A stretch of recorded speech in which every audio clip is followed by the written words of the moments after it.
Hey, you sporty bards and bardettes. Welcome back to I Cast Vicious Mockery. I'm Austin. I'm Matt. Matt and I were just talking, and we realized the utility of a sports car. Or at least I did. Because if you think about it, all right, so you're on the highway.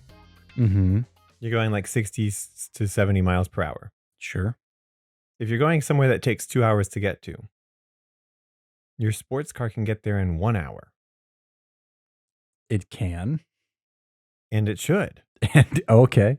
All right. So Sure. if you have enough money to afford a sports car, Then and you have enough money to afford speeding tickets, then what I'm saying is just pay the extra money and be able to do things that normally you couldn't do because you can get somewhere twice as fast. On a cross-country trip, that's going to save you 20 hours. Actually, if you go that fast, Mhm. they might not even come after you. They would just take a picture and send you the bill in the mail. They would just take a picture of your license plate and be like, all right, Do they have the ability to do that? yeah. I mean, there are automatic speeding ticket dudes. Speeding ticket. Not in machine Pennsylvania. things. Are they not allowed in Pennsylvania? I don't know, but I don't think they have any in Pennsylvania. The only time I've ever seen them, well, I've seen them at traffic lights. Mhm. I actually, you know what? I have seen them on highways too. Yeah. It takes some pictures of the front and the back of your car as you go through too fast. Right. I saw a traffic light one in Maryland, Baltimore area. Mhm. I saw somebody that's else. where I saw them. I saw somebody else get nailed by one. Mhm. And then I was like, all right, note to self, don't do that. Yep, those little solar panels on a stick, those are the things you don't want to go fast past. Right. Yeah. If you go really fast enough, they can't take your picture, but The Mythbusters proved that wrong. yeah, I know. But yeah, they still get you anyway. but the speeding ones, like the highway speeding ones, Yeah. I've only seen those in the Washington D.C. area. So like the Right. same area, but That's where I've seen those. a little different. I just realized now Because I drove kind of around. Actually, I gave DC a pretty wide berth on the way down to. Good idea. On the way down to North Carolina. But we were going to the Outer Banks, so you kind of like go through the thinnest part of Maryland, and then like around that way. So it Right. really is the thinnest. It's crazy how narrow it is because you like get into Maryland, you can see the other end of Maryland almost immediately. You're like there. It's like 10 minutes of driving, and you're like, all right, I'm out of Maryland. All right. Well, yeah, Maryland's done. It's pretty fun. It's fun stuff. But it is, yeah, it is fun stuff. State borders are more significant than a lot of people think, or know sometimes. What about in D&D? Yes, I'm sure state borders in D&D are very well. It depends. Maybe it depends. Yeah. I mean, you've got a campaign going where there are several countries near each other, right? And I mean, I guess that's what countries do. Yeah, I mean, I'm sure that there have been times throughout history where people will pretty much claim all the land that they can. So they are going to overlap. At least in Europe. Yeah. That happened a lot. In Asia. Mhm. Europe and Asia did that a lot. Africa too. Oh yeah. But that's just because, like, I guess in North America also. yeah. Now that I think about it. Yeah. I guess everywhere. And the people, so they're like, if you think about North America, there were definitely tribes here who didn't try to claim a whole ton of land. They don't matter though. I mean, like, they matter as people, but they don't matter in this situation because the ones who did will just claim all the land that they are in. Right. Exactly. So like, there is always going to be somebody who's like, yeah, this is mine. And it's funny though, because just thinking about that conceptually, it's like, that's just somebody saying that that's theirs. Right. Like really at the end of the day. We never really got further than that. No, we didn't. We never did. Although, so there's an interesting thing here. I can't remember how the rule works, but there is a rule about Jewish people being within a city wall, some kind of fence thing that includes their synagogue, that they need to be there whenever. I can't remember what times. Doesn't matter exactly though, because they really stretch the rule to its limit. Um, Basically, at first the rule was like very strict and literal, and like you had to be here at these times. If you left, then I don't know, we ate you or something. By we, I mean I don't mean me. Um, I wasn't Jewish and yeah, whatever. you weren't Jewish at the time. Yeah. Um, but like now, it's what they do is for the fence thing that determines the area that you need to be within. Hmm. They use a wire, which they run like they just run it on telephone poles or whatever. Hmm. And there is one around the entirety of New York City, which the I don't know what it's called, the equivalent of diocese or whatever, but for Jewish people, the Diocese of New York, like the arch, whatever of there, Uh, they maintain that, and so like it's somebody's job to walk around that every so often and just like check it and make sure like all the Jewish people are still okay. Or something. hey, Like yo. we're not breaking the rules here. That's like, but I these are want that job. these are like Hasidic Jews that like really strict practitioners, right? I assume, um or is it that before I give an answer, I will have to look it up again. okay? All right, because I will have to look it up again. I feel like it applies to most Jewish people. I think it's just like a general rule thing, but there are a lot of Hasidic Jews in New York City, so it's like that's it would true. make sense if So you're saying that if you're Jewish, you can't live anywhere else, or you can live somewhere else, but you have to travel there for this particular yeah, time. it's something like that. Okay, Um, like a pilgrimage type thing, like Mecca for but for your home. you, oh, It's your okay. home. You have to be back in that home area or whatever at certain times. Oh, gotcha. Um, I don't know if it's yeah, I don't know how often it is. I haven't figured that out. That's Like, I mean, interesting. so I watched a couple videos on it and also listened to a book on the history of Jewish comedy, and just like the same thing happened to come up each time. I just haven't I just don't remember the details. The subject is on the fringes of your understanding. Yeah, Yeah, much like the wire is on the fringes of whatever it encloses, but I don't remember what. How poetic. how poetic, how poetic that you don't remember what. That's great. Yeah, that was on purpose. Uh, hey, here's something I never even told you, Yeah. and this is something that I. Uh, there are many times in my life where I've really seriously considered something and haven't gone through with it. So I don't want to alarm you. Mhm. I might not actually do this, but I am giving some serious thought. I saw a friend recently. Oh my god, you're pregnant? Oh, No. okay.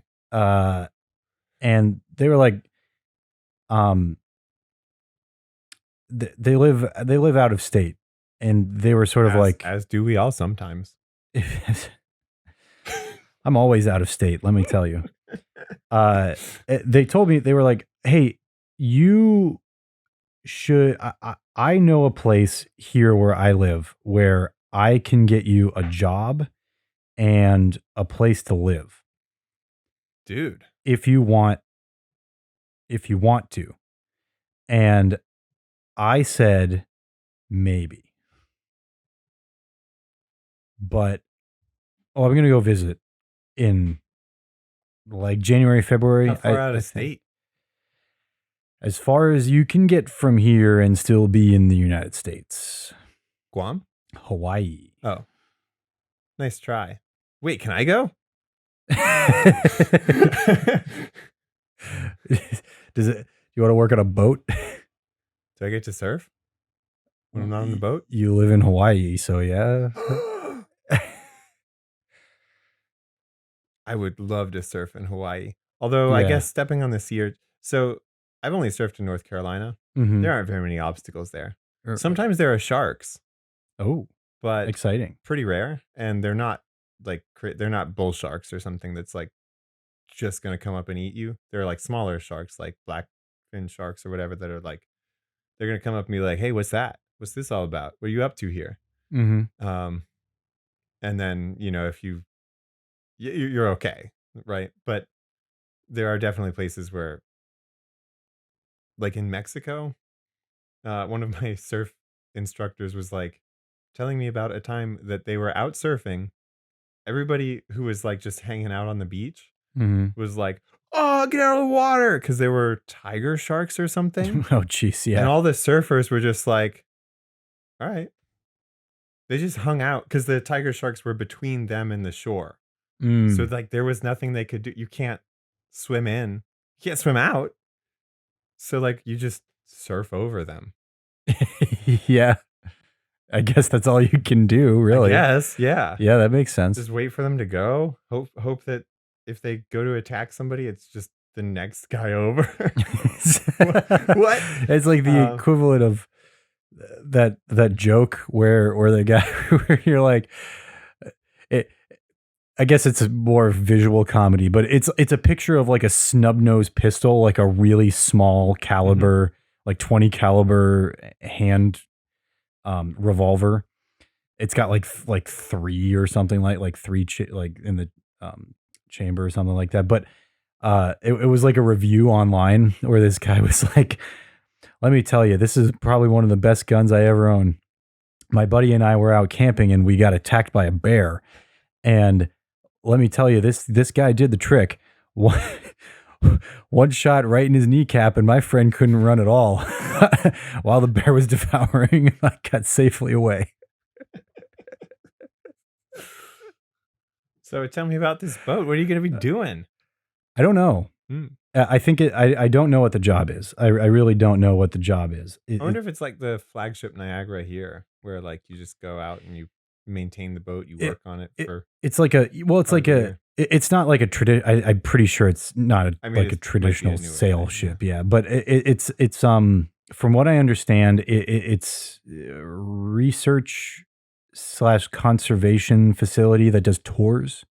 Oh, cool. You Um, could do tours. oh, right. Well, Yeah. that's why she asked me. She was like, Yeah. "Oh yeah, you'd be good at this." Um, I'd go visit anyway. I mean, who wouldn't? If you got a friend who lives in Hawaii, like who Yeah. like why not? Yeah. Um, I have a family member who lives there, but I've never met him. right, exactly, and it's on Maui too. Um, Mm. of all the islands, like that's a pretty nice one. From what I understand, I've never been to Hawaii. I've never been there before. I guess Oahu is like the city. Mhm. And I guess nobody lives on the Big Island, like Right. Hawaii itself, the Big Yeah. Island. Like nobody goes there, which I find interesting. It's the biggest one, Yeah. but I nobody mean, there goes are there. people who live there, but Well, it's like sure, not. but it's not like a big tourist Yeah. place or anything. Um, I guess Which is so weird to me because a lot of what makes Hawaii beautiful is on the less populated islands. So I would think that things would balance out more. and I was talking to somebody, I was like, I was like, "Hey, well, how else do you get between the islands but on a boat?" Mhm. Apparently, a lot of people fly between them. Oh, like on a prop plane. Yeah. Probably. Cool. But I guess there are a lot of like Or do they small just like airports. flap?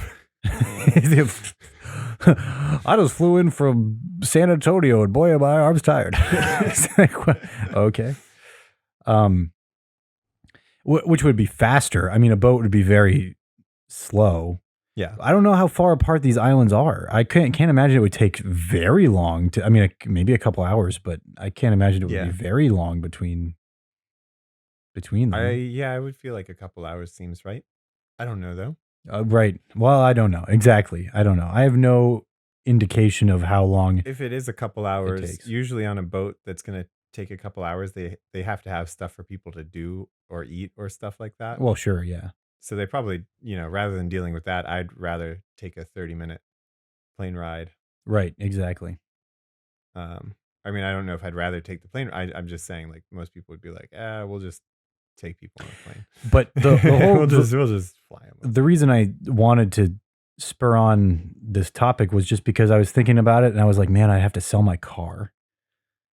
Right. Which isn't you get to sell your car. I guess I get to sell my At car. least in your case, you'd get a lot for it. I probably, well, not as much as I've invested into it. Oh, okay. Not nearly as much. So I would really be losing out. But the car I have is one of the highest. It's one of the best for holding value. Right. So yeah, exactly. In fact, right at this very moment, it might be worth the same or more than you bought it for. Actually, maybe I don't know. Because that happened with Anna's car. Hers went up in value. It went up in value. It went up in value because of the shortage of cars. There's a car shortage? There's a car shortage of new cars, yeah. I did not know There's that. an everything shortage. Yeah, I guess so. There's a glass shortage. There's an aluminum shortage. Yep. Everything. And that's what they make cars out of. And yeah, well, yeah, I guess glass and aluminum is in cars too. But I'm thinking if I do that and if I move there, I might just say like whatever, dude, and get a motorcycle. Or even better, a moped. Or a moped. Sure, why not, man? Because what would I need a car for? Or just get a surfboard with wheels. Oh, I could. What's that called? Where you grab onto the cars. Skitch. Skitch. Yeah, I could just skitch. Just skitch around. Skitch around everywhere. How big could the island be? It's really not that big. I'm just kidding.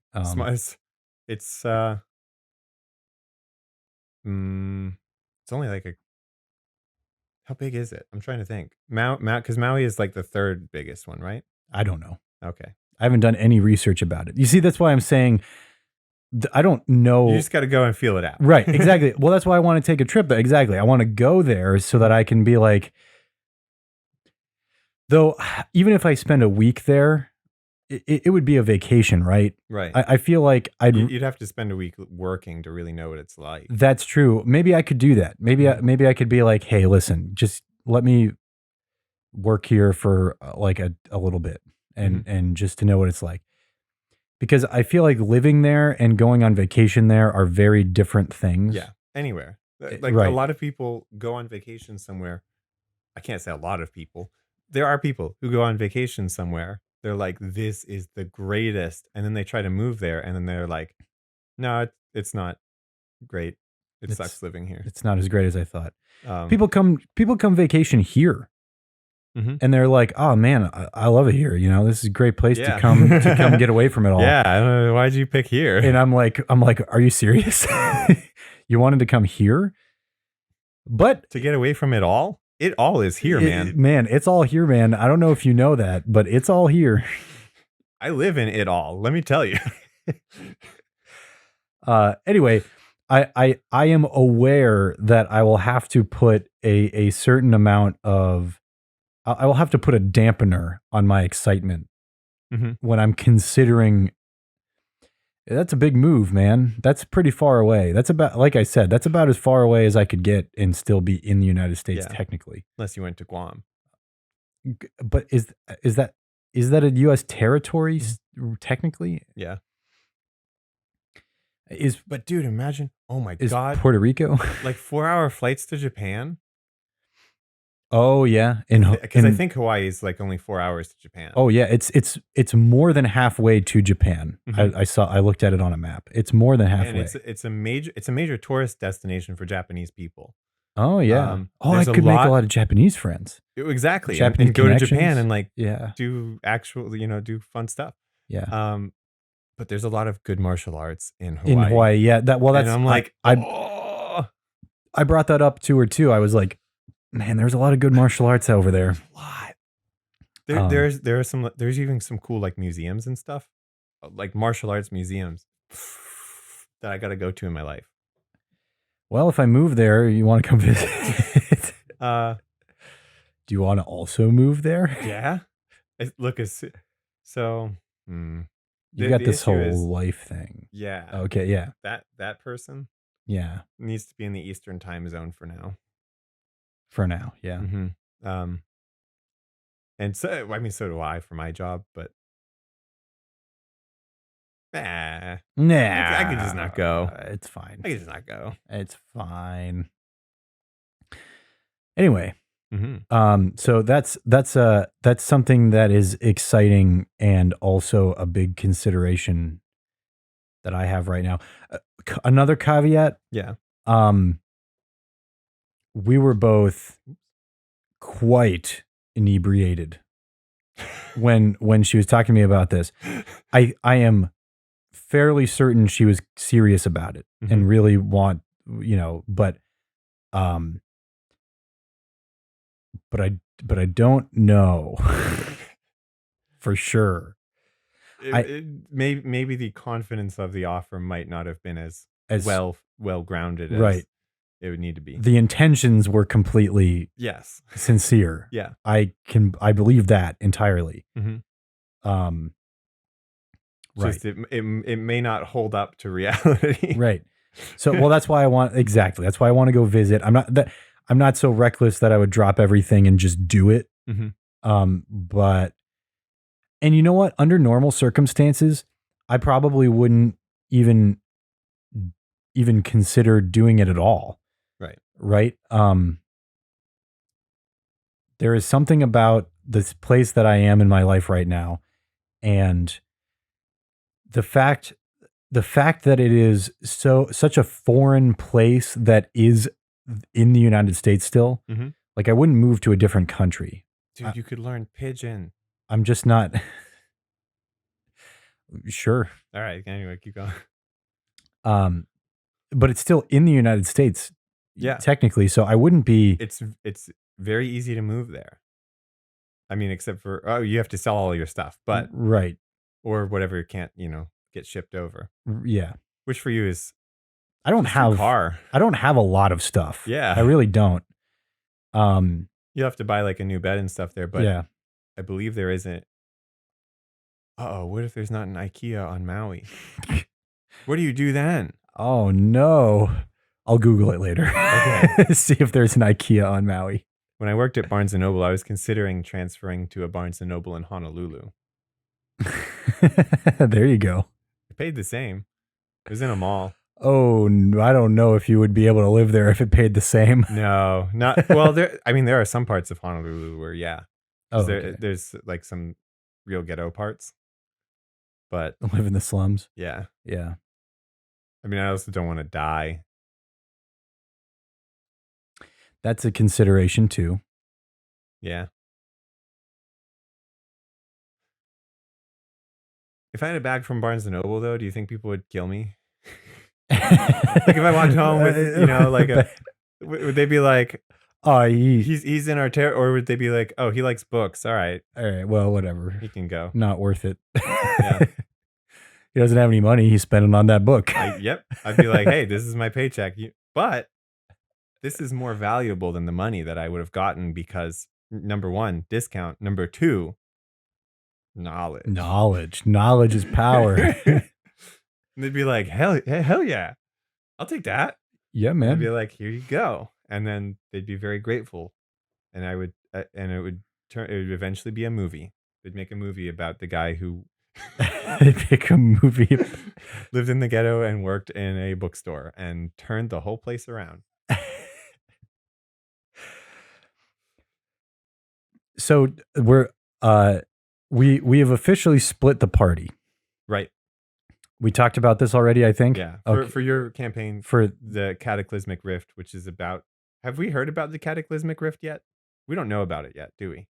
Oh, that's coming. Okay. You're gonna hear about it. So anyway, we're smashing all these gems. We're going all around the world to different locations, and the party has become two parties. There were too many cooks. God bless Matthew Mercer and his ability to run a campaign with 7 people. I think that there's a lot going on there. Mm-hmm. I don't think that that's normal to be able to run a campaign with 7 Well, people, part of it was but like they were all in a sort of similar place in their life. right, So that's the true. consistency of the campaign was actually it was like a good thing. Like they just Yeah. it was every Thursday. They would just all get together, and Well that's well, or prior to whatever it was. I don't know how it worked before that. prior to streaming, I think it was like every month or 2, Mm-hmm. they would get together on like a Sunday and just Mm-hmm. do it all day. Oh, cool. Okay. And they would like get brunch and like then make dinner and like just all day on a Sunday every Yeah. month or 2. But they would all get like physically together, Right. which is It's hard im- with people living in different cities. right, but is a important part of the feel of it. I think sometimes. Yeah. Since we've split, I have had a lot more interaction with the other players in my half of the party, Exactly, um, exactly. including outside of playing time when we've been in a group chat together, Hmm. right? We gotta throw some ideas past you. I should probably do that after this Oh well, maybe. I mean, we can also just do that. Well, I guess sure. Yeah, we because could talk about it we have to anytime. figure out what we know about stuff because we're Oh, about to okay. go send out characters for like kind of research and development for the next week Doing before some R&D. yeah Yeah. before because we have a week to go until we have an assignment to go kill a bunch of vampires. So we got to figure out what's up. Mhm, mhm. Um, so we got to figure out what we know first, and then plan some stuff. And I guess that's coming up. Anyway, though, Okay. So that was all this was all establishment of you're right. what What it what's going means on. to be split. Right. So I'm excited because I've explained this before, but I've Hmm. been coming up with ideas faster than I could execute them Hmm. when everybody was together. And I think this is perfect because I'm coming up with ideas parallel to each other for both groups. Right. And I'm equally excited about both. And I can execute both of them like immediately. Right. So I don't have time to not be excited anymore about it. Right. And Exactly. I don't have enough space in my brain to think about a third thing. Hmm. So I will be able to develop and come up with something exciting about the next thing you guys go to when you get there, Hmm. which I think is probably the right way to do it anyway. Right. I have the bones, I have the skeleton of everything kind of thought out already, but the specific details are what makes it fun. Right. So I'm telling Austin what is going to be happening in the other group's campaign that we're Tonight. going to play tonight. This episode doesn't come out for what, 3 weeks from now? Right. Yeah. Three. The third Monday from now. Yes, right. Today's Saturday. Mhm. Which actually we probably won't be playing another game between Now and then. now and Yeah. then Because because everybody's busy. There's like vacations and stuff. we have to take a month off. Some of our friends are getting married, going on a honeymoon. Yeah. Another group of friends is going on, like all people who are part of the game. They're going on vacation, Mhm. not next week, but the week after, like right before the wedding. So it's like Mhm. vacation, wedding, honeymoon. I mean, I'm going out of town. Like I'll be in California for like a weekend in September as well. Oh, that's right. Yeah. Yeah, lots of stuff for going on. Or I gotta plan some kind of vacation now. I guess so. Might as well. Anna doesn't have enough days off. I'm not Not yet. doing another vacation. Oh yeah, I guess you guys just went to the Outer Banks. Yeah. Not too long And ago. that was like a month and a half ago. that was only really doable because she only took half days off while we were there. Oh yeah, she did some work while Yeah, she worked there. half the day. And so she has some days off still, but she wants to use those like around winter holiday time. Yeah, that makes sense. So That's what everybody does. yeah. Okay, so I'm going to set the stage. So what I want to do is I want to set the stage for what I have planned for their session tonight, Mhm. because I want to talk about it candidly before I do it, and then I want to revisit it next episode. Right. to talk about how it went. Right. Next episode being And I'm behind on their story too, so a week from now. That's right. now I'm in the same boat as the audience, and I'll be able to ask questions about stuff. Okay. Yeah, I guess so. Oh, yeah. Oh man, it's like the character in the show that doesn't know anything, and that's how you provide exposition. Right. So you guys finished up your thing that you did together, not important, right, for what we're doing. But you guys went your separate ways, and they traveled to a country that was inspired by like Spain, like Spanish culture, that kind of stuff. Does it have colorful buildings? Yes, colorful buildings, Nice. a lot of Bookstores? but a lot of uh stucco. What is that? What is that stuff? Oh, yeah, I know what you mean. Um Don't remember the word for it, I don't but remember the word for it either. it's That's like Adobe, but Adobe. Yeah, it's like that. that's Southwest US stuff, though. They use a different Right, material. it's a different one. But so like Spain, you Mhm. know, that kind of stuff. A lot of that kind of architecture going on. And um the characters have a map for these gems. Right. All of the gems are staying in the same place, but the one that they're going after in this country has been moving. Mhm. Um like pretty much consistently Yeah. throughout your travels. Um it's moved all over the place. Why is it moving?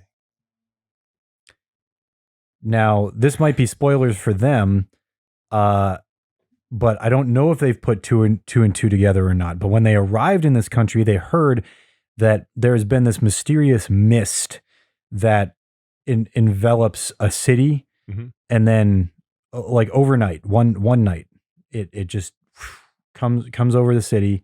Like it starts during the day, and then it gets really really thick, and then by nighttime you can't even see. Thick. You can't see like your nose in front of you. Right.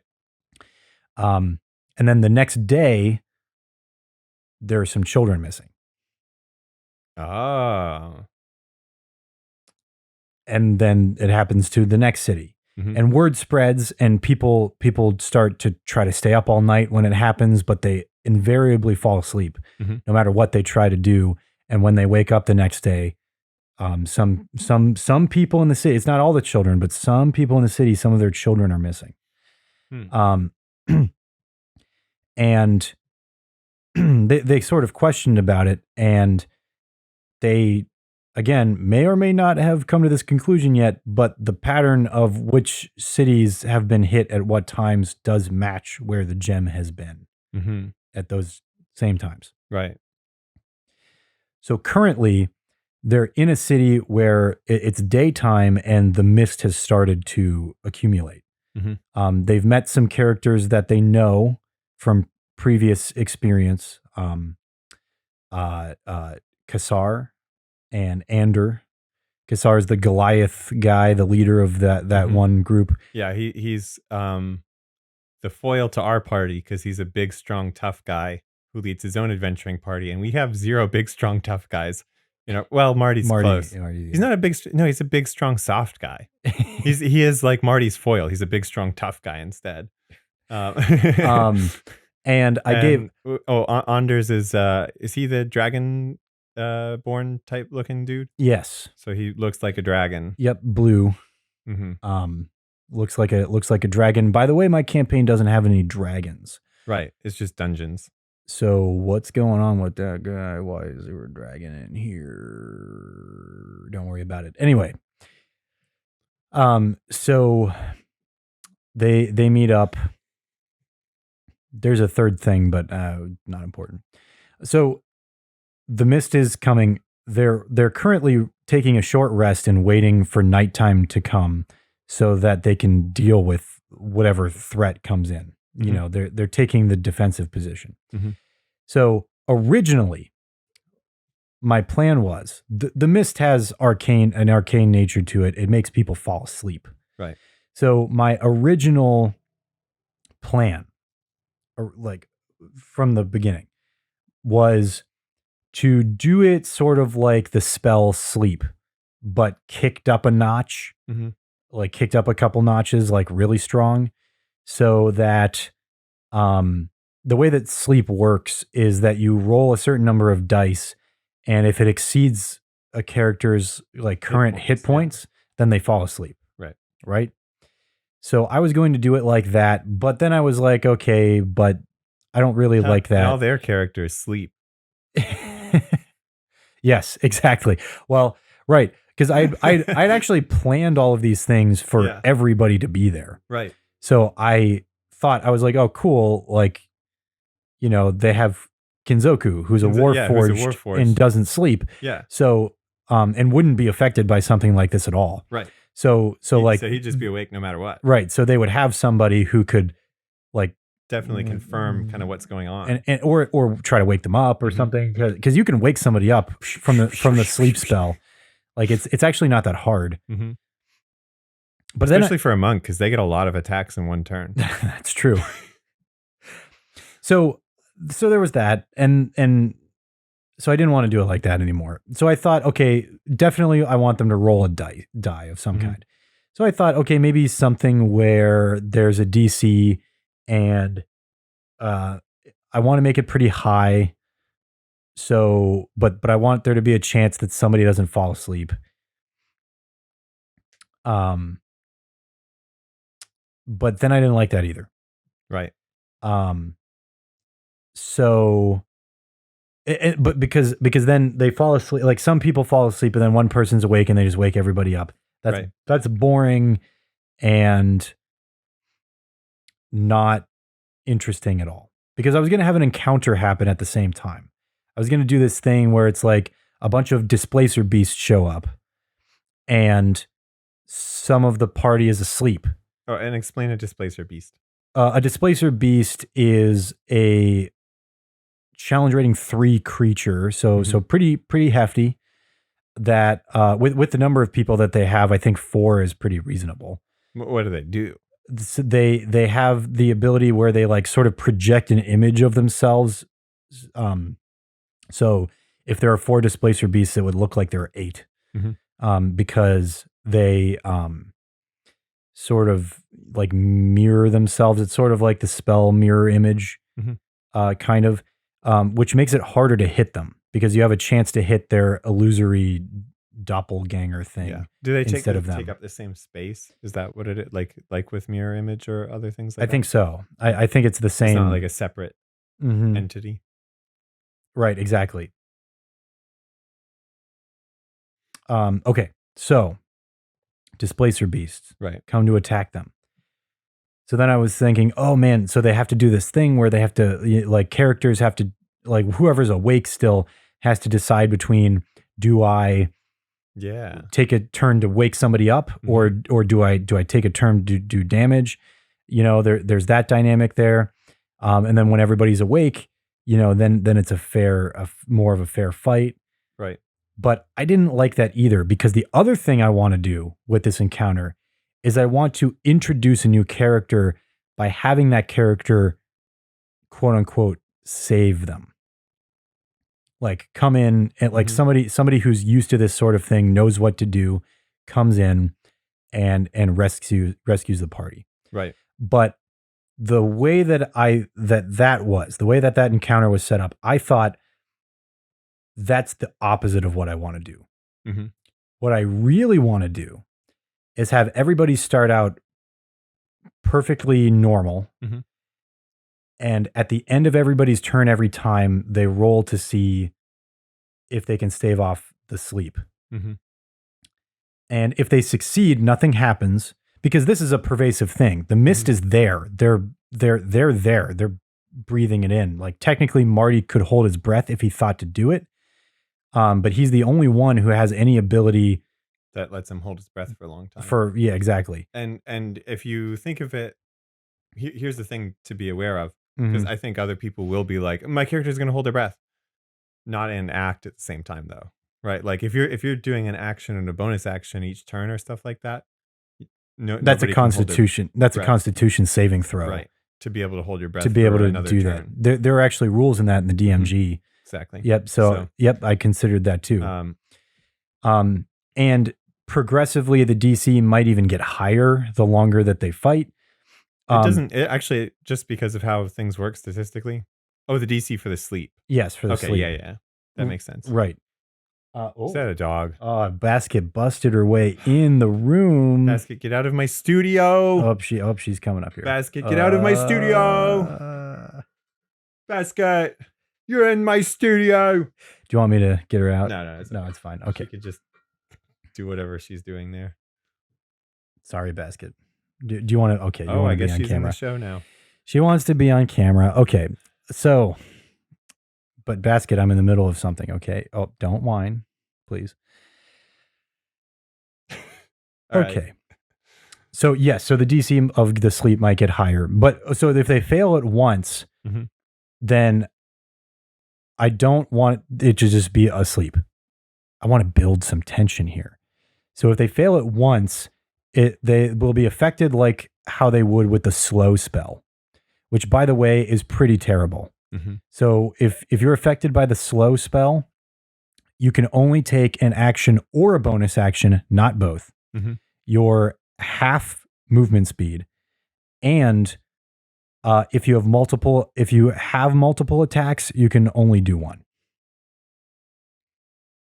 I think. And you can't take reactions. You might want to also break their concentration. When they get hit with, if they fail to save, they should like nod off for a second and be like, "Whoa!" Right? Exactly. Yeah, and whatever spell they were concentrating on, it's gone. I guess that's kind of the deal with a failed Constitution saving throw, anyway, though. So. Right. Yeah. Right, and the saving throw is going to be Constitution. And then if they fail a second time, right, then they're just asleep, and somebody can wake them up. But even if they get woken up, they're still slowed. Right. Which is the nature of this mist. Because that way, things will start to get more and more hopeless seeming. Then when somebody comes to rescue them, it feels a lot more like a rescue. They'll be more grateful for it. And sorry, Basket needed to get down.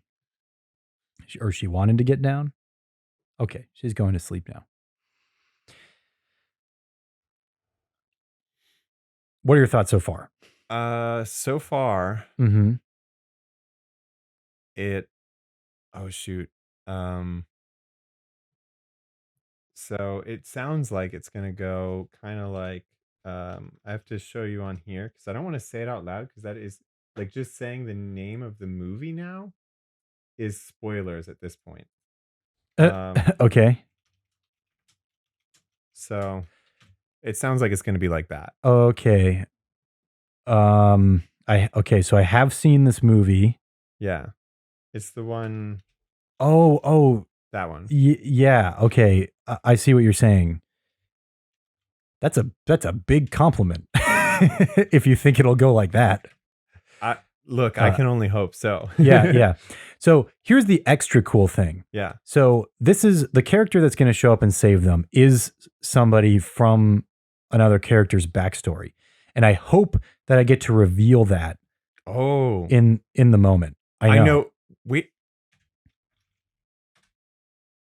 Sorry, I have to get the notepad back up. We should just leave this up. We could make secret notes for each other. Yeah. I should actually connect your keyboard up.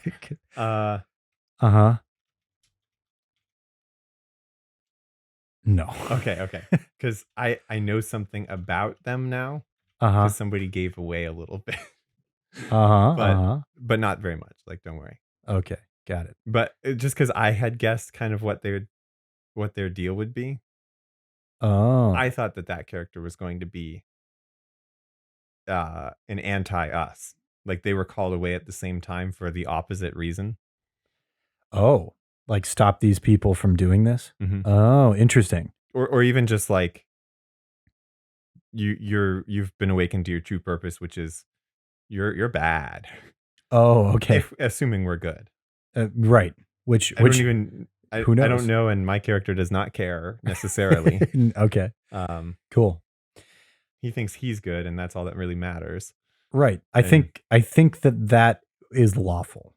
If you feel like no, maybe not. Well, anyway, or neutral. maybe. Yeah, Yeah. he's neutral. I think he's true neutral at this point or something. So this character that's going to come save them is really Or neutral good. cool, Uh-huh. really cool. And Like Zero from Mega Man X. right. That's what we're talking about here. And I have this whole thing. They use ranged attacks, Mm-hmm. and I just came up with. I was reading about displacer beasts Mhm. because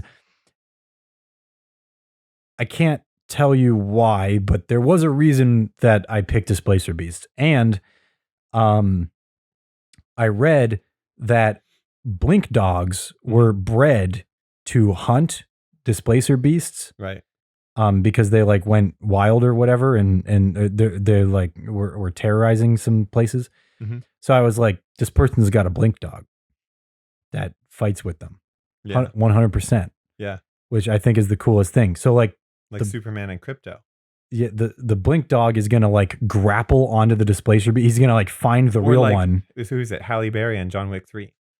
Yeah. Yeah. Yeah. Yes. Exactly like that. I just watched that movie recently. It's a good one, man. Again, I mean, Anyway, I'd yeah. seen it before, but yeah, exactly. It's exactly like Halle Berry from John Wick 3. Right. Yeah.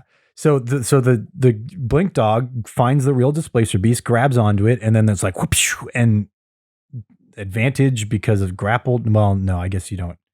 Yeah. Do you get For advantage? ranged attacks, I think not. I, It might be or it disadvantage might be no, that's if they're prone. if they're okay. Okay. Right. Um, Yeah, grappled is different. yes.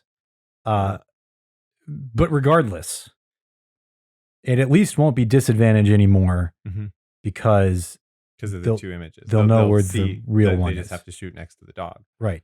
The one that the dog is So holding that on one. to. Yeah. Yeah. Yeah. I Exactly. thought they were just going to shoot 2 arrows. That could be it too. Be like, and one misses every time, but they don't care. I also came up with a really cool reason why they're not affected by the sleep spell. They don't have a nose. It's Voldemort. All right, spoilers. I can't hold it in any longer. Nose. I can't. I just can't keep it in anymore. Voldemort is gonna come save them. Oh my god! You guys were evil the whole time because he's on your side. No. I'm expecting that at some point in the story. What, Voldemort's gonna come? We're evil the whole time. I'm not giving any of that away. I'm not telling you what the deal is with this guy. I'm not telling you anything. You're gonna find out once you've finished destroying all the gems and you go back to see him. That's when you will know what's going on. That's it. What if I already know? You might, sure. But the thing is that I also know that any guess that anybody has right now is just a guess. And even if it's right, it's still just a guess. Until you confirm or deny. Right, exactly. And any other guess that anybody has is just as valid until it's revealed what's going on. Honestly. You know what I mean? I get that. You ever it's like not exactly a pet peeve of mine, but because I do it too. Mm-hmm. But when I was younger, especially, I always got super annoyed with people who like when I'm like watching a movie with them or something, they're like, "I knew that was going to happen. I saw that coming a mile away." Yeah, I very often do guess what's going to happen during these, and a lot of the time it feels good. It's like a good feeling Sure. to guess it, and then it is that way. It's like a catharsis, but I don't like if they just do that. I'm okay with people calling it out in advance. Right. But yeah, that's true. Yeah. Well, the thing I don't like about it is like literally anything could have happened. Mm-hmm. Like when you're watching a movie, there are any number of possibilities of a direction that it could go. Yeah. So no, you didn't know that was going to happen. I mean, maybe you could have guessed that it would happen. This could be the one movie where the director is just like, you know what? Screw it. We're not doing a story that makes sense. And then like partway through, it just goes completely off the rails. You don't know. Right. I mean, you probably know a little bit. and I almost get the opposite way. Like I am more excited about a movie when I'm sitting there and I'm like, I don't know where this is going. I'm just along for the ride. I like movies like that. I like movies where I am left guessing at where it's going. Right. And even if my ideas, whether my ideas are right or wrong, I think that's what I like, I guess. Good Um, example is Knives Out. That's one that I liked a lot. I was thinking of Cloverfield Lane. I don't Mm, know if you saw that haven't one, seen it. or maybe has a number before it, like 14 or something. I don't know. Hmm. Cloverfield Lane. Um, First of all, highly recommend it. Highly recommend it. Did you ever see Cloverfield? Nope.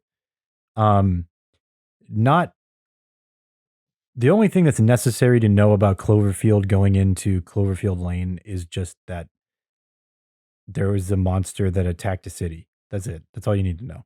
Hmm. Um, but you should watch you guys too, audience, everybody. If you haven't seen it already, Cloverfield Lane, if you like psychological thrillers, it is so good. It might be one of my favorite psychological thriller movies I've ever seen. Hmm. Um, where you're just like, what is going to happen next? Even and there is one particular moment in the movie where you know what's going to happen next, and it's one of the most tense I've ever felt, like ever. I was like waiting for it to happen. I was like, I know it's going to happen. I know it's happening. I don't know when it's going to happen. Oh man, it's insane. It's crazy. Go watch it. Right now, then come back to this video. Yeah, I'm not even gonna talk about it anymore. I don't want to spoil anything. Right. It's too good. It's too good of a movie. I can't talk You're about too it. good of a movie. Why, thank you so much. Thank you. I don't know how long we've been recording. Uh, Oh, we can keep going. it's down there. Yeah. Okay. I couldn't find it Yeah. for a while. I was like, where's the timer? Okay, we're good. Whew. Yeah. Mm-hmm. So anyway, I'm excited about this encounter today. Yeah. And I really would like to be able to do it in person if possible for a couple of reasons. So I'm going to have to reach out to them after this to see if they're cool with that or not. Yep. Yeah, we'll see. We will see. Shall we see? We shall see. We will see. Well, I don't know. Who knows? Is this a linguistics podcast again? Yup, Because I got sounds some like stuff. it. I got some stuff I want to talk about linguistically. That's not true today, at least. I mean, definitely some days, yeah. But today I'm good. Oh, you know what I do want to? Yeah. No, I do want to talk about something. Yep. Ayurveda. It's not an English word. Gesundheit. No. Ayurveda. It's an Indian thing. Mhm. It's an Indian word. Um, but it refers to like type of medical practice. But the one thing to take from it, in my opinion, is that it sort of has its own personality type thing. But the interesting thing about their personality types is that they are based off of observable physical characteristics. An interesting thing. Um, so, for instance, there are three types of personalities. It's actually very simple. There's Mhm. and they're named after elements. And I'm not going to say their names in Indian because my Indian pronunciation is awful. It's a negative 10 out of 10. So I'm just going to say them in English, like the English. Not these aren't the same as the names. They're not literal translations of the names, but they're based on elements. There's an air type person, fire type person, earth type person. No water. No water Because type water person. is the same as air in this case. They each have other stuff that is kind of related. Um, but okay, so you have imagine a person who is like very active, almost hyperactive, maybe could literally be hyperactive, but a very active person who is kind of like onto one thing and the next thing and the next thing, and Mhm, they mhm. get really deep into stuff real fast and then move on to the next thing just as deep, just as fast. Yep, I know somebody exactly like that. What would that person be built like physically?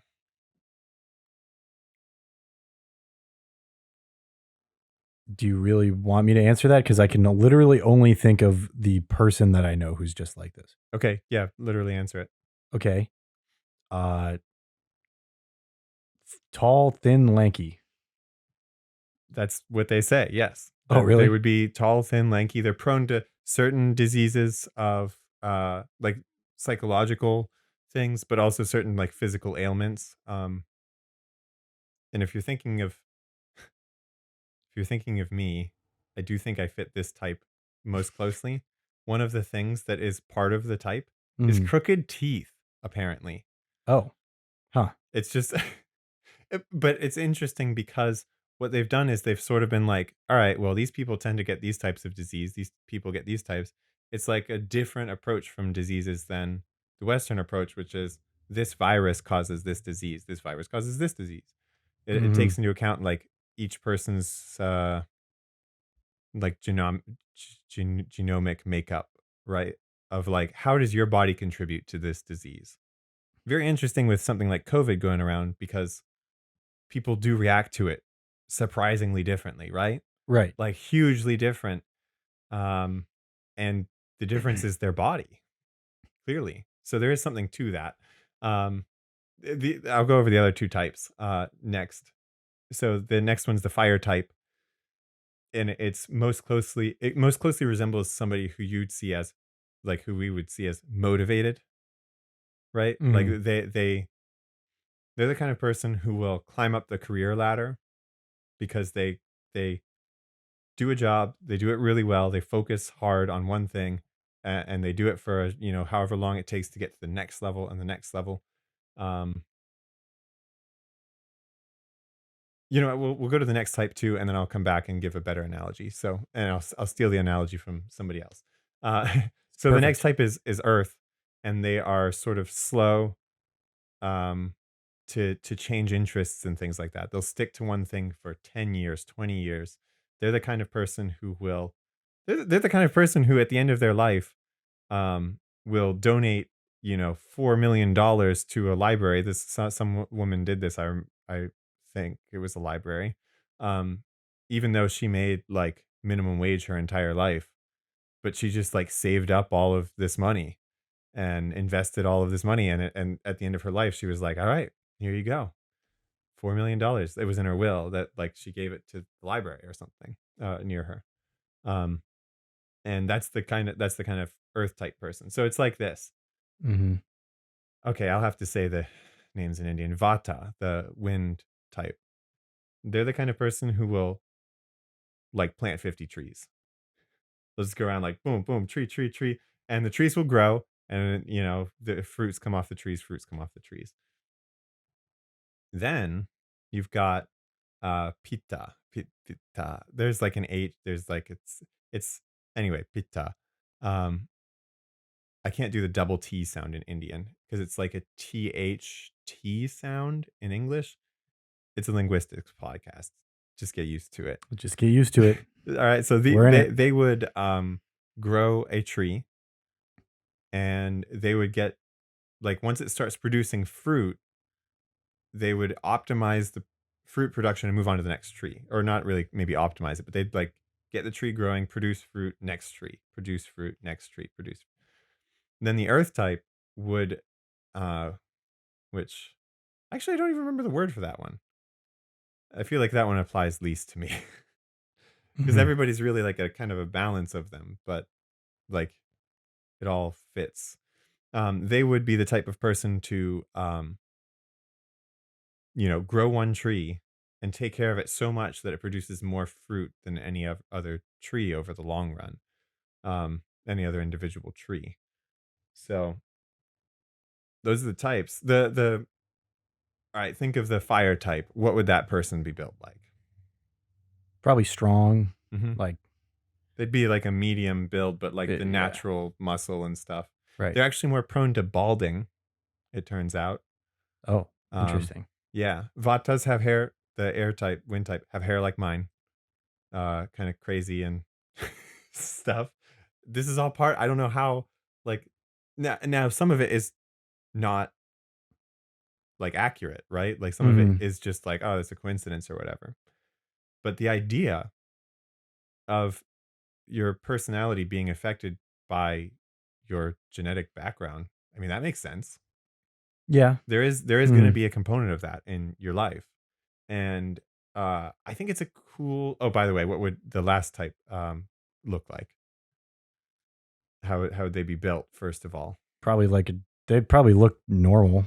I don't know, hmm like a your average body type, right? like a Yeah, dad bod. like a dad bod actually is pretty accurate. They're going to be a little bit wider sometimes. More people would say big boned sometimes, but it's like literally the kind of person who just they hold more weight on their body sometimes, Right. and it just happens to look like that. And now I don't think you can see somebody and then generalize like back to, oh, that's what they must be like. Um, because it's all relative too, I think. There's some element of like I'm a fairly wispy person compared to my family. Um, so because I'm tall and lanky. I'm not that tall compared to them. I'm short compared to my family, but I am the lankiest, sort of thinnest one. And I ended up with that also personality to match that, which is the crazy wind type. Um, and so it's an interesting thing to see it that way. And I think it's a cool tool for making D&D characters, right? Like I Yeah. think it's a cool Mhm. thing. Because there's number one, you can then construct somebody easily, and I don't think it hurts to have their physical makeup be Like resonant with their yeah, personality. match. Yeah. Yeah, I Match how think they look with how they that's a act. cool thing that makes a character feel um more naturalistic, right? And I'm not saying natural, I'm saying naturalistic, Mhm. like in art where you're literally trying to give the impression of nature. Right. It is art Yeah, impersonating impression. Yeah, impression. right. Yeah, giving the impression. Yeah. You're trying to give a closer impression of nature that makes people feel like this is natural, but that's what naturalistic is. It's not actually natural. Mhm. Because people are all over the place too, but I don't know, it's cool. But isn't anything that people make still natural? We made it. Yeah, well, I'm j when I'm not saying as opposed to artificial. I'm saying Right. naturalistic as in real-ish, Right. No, as opposed to fantastical. yes. I do know what you mean. I'm just Yeah. being difficult. Okay, so I think this is a good idea. Mhm. And you can sort of blend it too, Mhm. my character is, fire air, Right. somewhere in there. Yeah. Um, Exactly. And and you once you if you start with something like that, you can always generalize forward and backward in their, or not general, you can extrapolate forward and backward in their life to mhm. things in their backstory. Like, would it make sense for a person like this to, do that? Like, I think a lot of people have a general sense of these things though too, mhm, because I think that all the characters that you guys have made mhm, could probably be categorized like this right, already.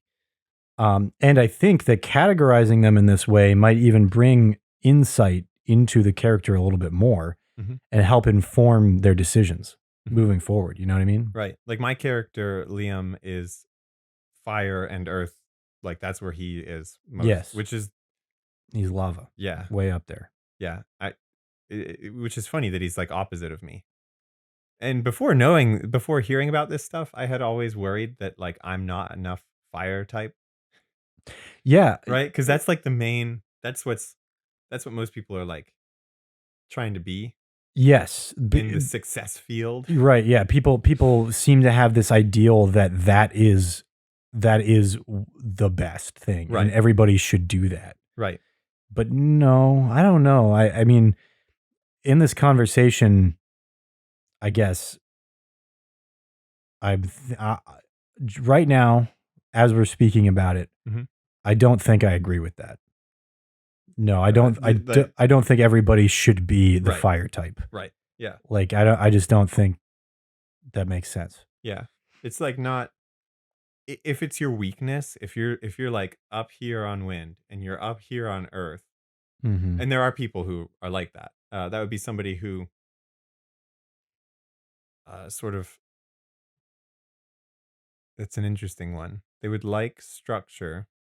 Hmm. They'd also like a variety of things, right? Like they'd want that variety in their life. Um, so that would be the kind of person who would, Be me. yeah, yeah, Yeah. very very likely, Yeah. That sounds like me. yeah, um, yeah, exactly. So it's like the kind of person who's gonna like have some hobbies and interests and bounce back and forth between them, but overall like stick to them all in the long run and kind of like they gradually build up. Yeah. Like me. Some people say that that's just like the way you deal with being wind type is you just go back and forth between things. Um, but as being very, very windy myself, I'm a very windy person. Um, Hmm. I think that I I also need new stuff. Like literally going to Japan and just walking around in Tokyo was incredible to me. Just because I could see so many new things. It was awesome. I just like literally walking in the city, stopping at the crosswalks and then going when the light's green or whatever. I don't remember what the lights are like there actually. Yeah, that sounds cool. Yeah. I can't wait to go to Japan Yeah. sometime. Issue is that my YouTube watch later playlist is 2,500 videos as a result of my personality, right? Like I have a Mhm. backlog of backlogs all over my life. Everywhere. Yeah, Yeah. there's a distinct lack of follow-up for people like me. But, um Whereas I think the earth type is all about follow-up, right? You know, like all about follow-up and attention to detail. So like mhm. if you're wind and earth, you're gonna get into something real fast and then go into the deepest details of it. Maybe uh, Did I do something there? yeah, yeah, you did. Yeah. Because I can remember the day where Carly was like, "Hey, there's this cool show Mhm. where these voice actors play D&D online, Mhm. and they're just starting a new campaign. Yeah. Like they did one before and they just started one. And I watched live the first episode of campaign 2, Right. and immediately I remember, and this won't make sense if you haven't seen Critical Role maybe. Mhm. But I remember Ashley, who plays a barbarian in the second campaign, said, "I would like to rage." And everybody was like, "Whoa!" And I was like, "Why? What did I miss? Why is that so exciting? Like, I don't understand. Like, clearly there was something I was missing." Right. So I watched the entirety of the first campaign, start to finish, Mhm. and as a result, learned all of the rules of D&D. And By the um, way, how long is all of Critical Role Campaign 1? Is it in the hundreds of hours? oh It yeah, must be like 3 or 400 hours? it. I don't remember how many episodes there are. Each episode is about 3.5 to four Yeah. I hours. think that there are 100 episodes And or there in are triple digits. over 100 episodes. Yeah. Yeah. So, yeah, you're at the maybe 5 or 600-hour range Right. of actual stuff, So I and you just watched went, like, right through it. So you winded your way in, and then you just earthed all the way through. right. I have seen, and I have seen, I as you and I both also enjoy the Game Grumps. Mhm.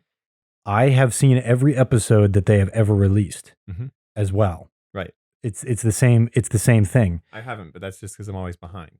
Right. Right. Exactly. Like I'm sure you'll be there Yeah. too. I got behind too. I actually just caught up again. Mhm. Um there were some weeks where I was just working way too much Mhm. and I just didn't there was no time. I couldn't watch it.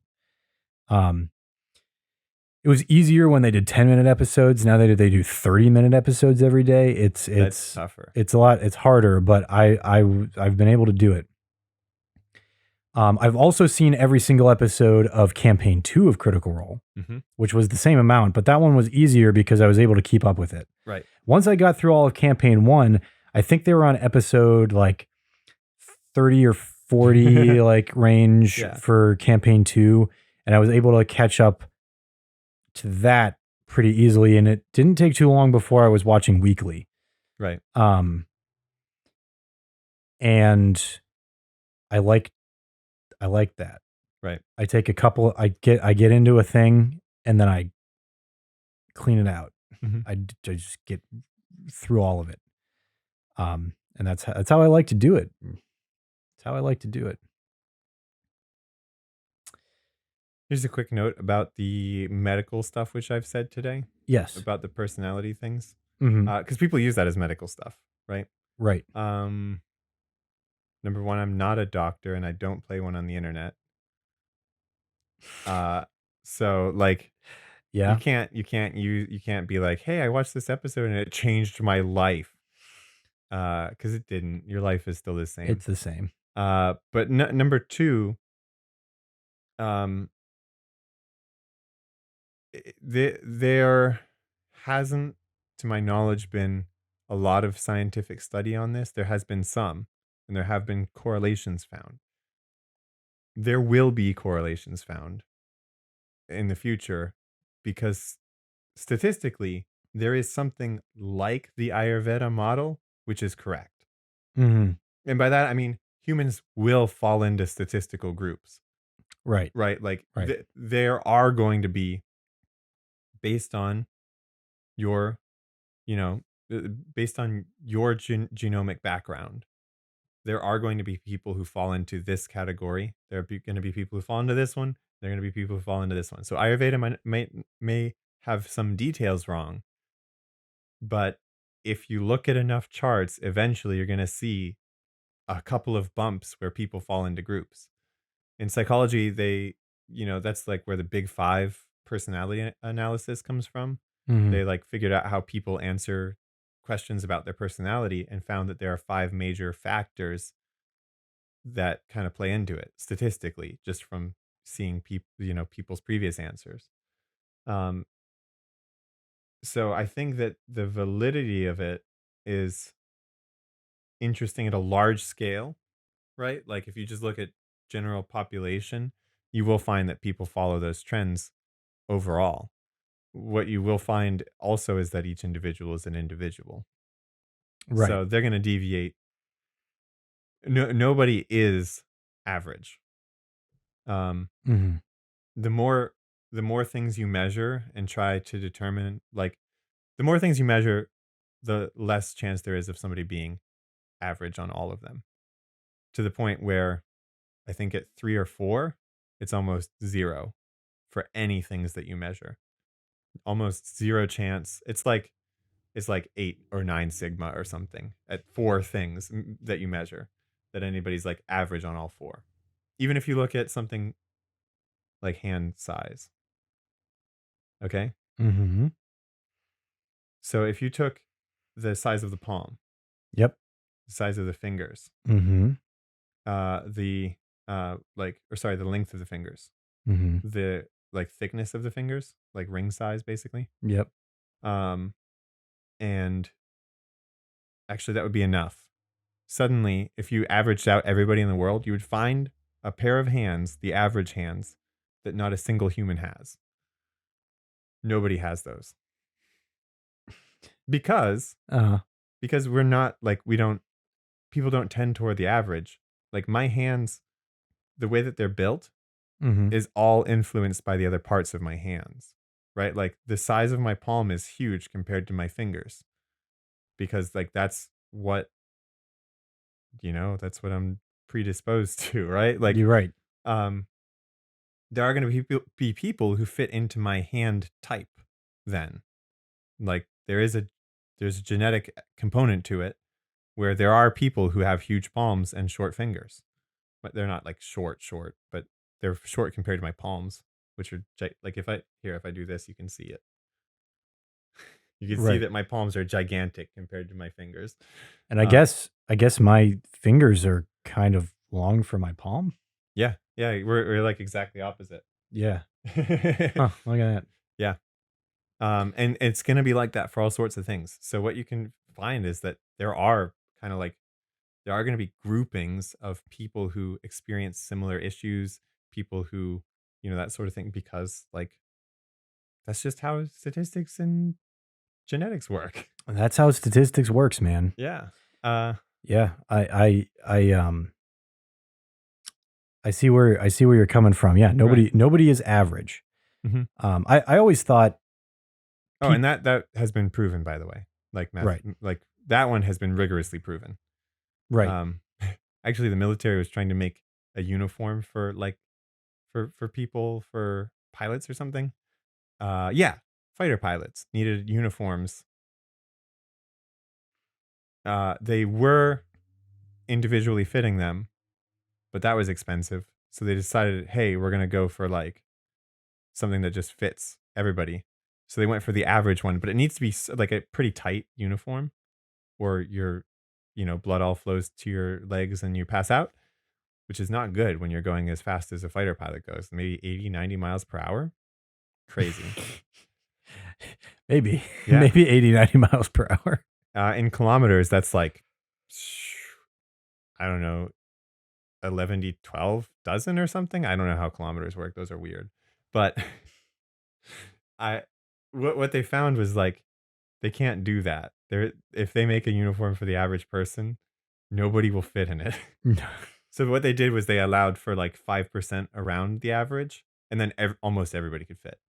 It's whatever it is, 90% of people fit in that. Interesting, right? Yeah, I would say so. I think you just explained that whole thing in Black Widow, where Oh, where her the the uniforms fit. uniform Yeah, they do miraculously fit a little fit. different on each of them. Yeah, And I imagine if they picked, because it looked like they picked girls who were about the same size for it. yeah, And I imagine they had some crazy science stuff to explain that. So yeah, I guess that explains that. Guys, go back to that episode and tell yeah. us this in the comments. Right. We Yeah. just did it. Yeah. Let us know that we I figured had it that out. sitting in my brain the whole time. I could have explained this back then. That was already there. Yeah. I'm always happy to bring things full circle. Yeah. You have any homebrew? Is there any homebrew today? Nope. Cool. All right. Oh, did I have some? Oh, did you have some? No, I don't think so. I know. Oh, as far as homebrew goes, though, here I've got the Adventure Zone sitting over here, the graphic novel, The Adventure Zone. I have the first one, but the fourth volume just came out, Oh, right? And it was in the top 10 graphic novels when it oh, came out. Very cool. very cool. Very cool.